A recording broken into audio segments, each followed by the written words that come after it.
One of these steers will be chosen as the best steer here today, the Grand Champion Market Steer. Second best will be Reserve Grand Champion Market Steer.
I'm just gonna leave it.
Well,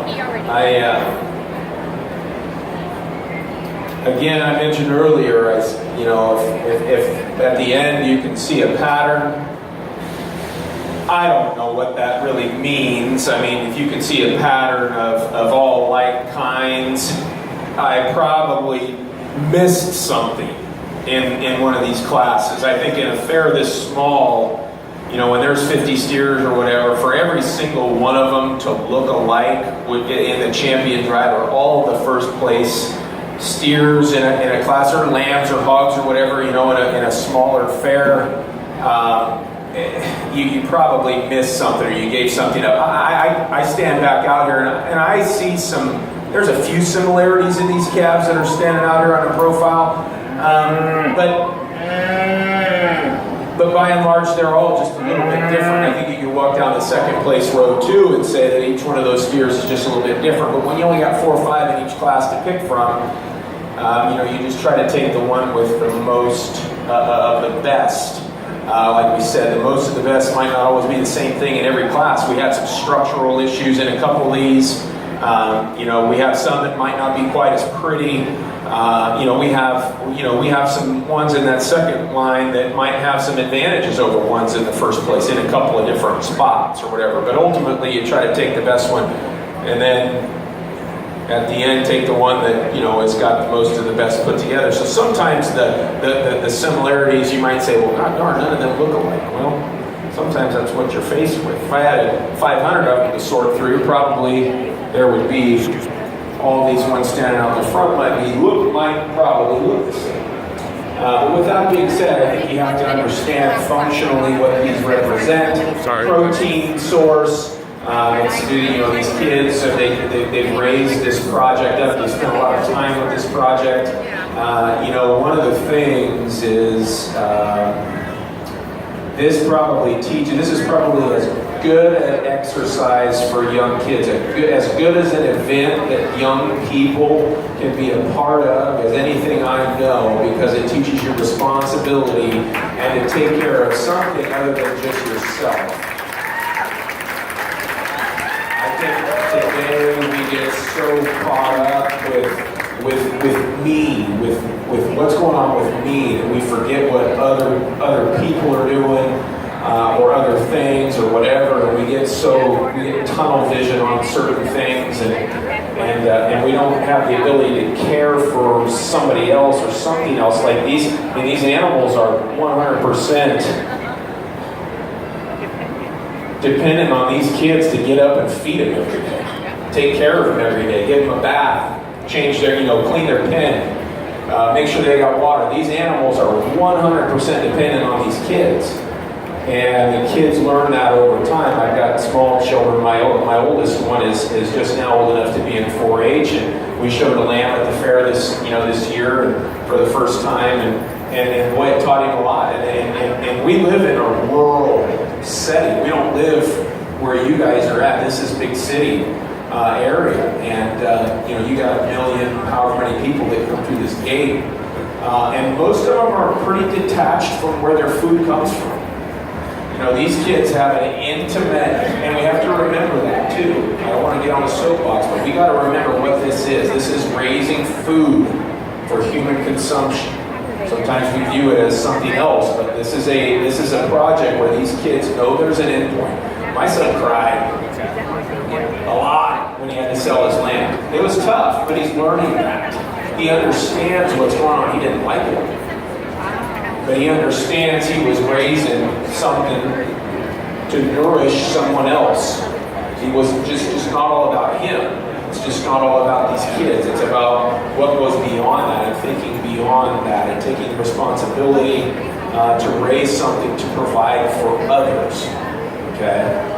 And if they can learn that through this exercise, I don't know if there's anything better than that. So they need to be commended for that. Their ag teachers, their 4-H leaders, all those people, win, lose, or draw, they're taking a lot out of this activity. And it's awesome that we can come down here in the middle of the big city where that's not there isn't that connection, and see this many good kids out here with that touch and feel to agriculture. Because we get put under the microscope a lot, and we get shot at a lot, and different avenues. Agriculture gets a lot of holes poked in it, but some deserve it, some not so deserve it. And we're out here trying to do the best job they can. These kids are taking great care of these critters. And so, I think they should be commended for that. That being said, go ahead and give these guys a round of applause.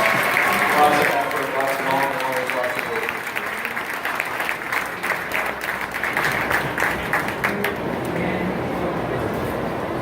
So with all that being said, I'm just buying time to make up my mind.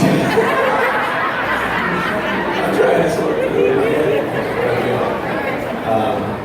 But no, really, I'll let what we'll do is we'll go out and pick one out out of this lineup of the ones of the first place cattle, and then we will let the second place critter from that class come in and come in line and have their day in the sun as well. So we'll go out and pick the chicken.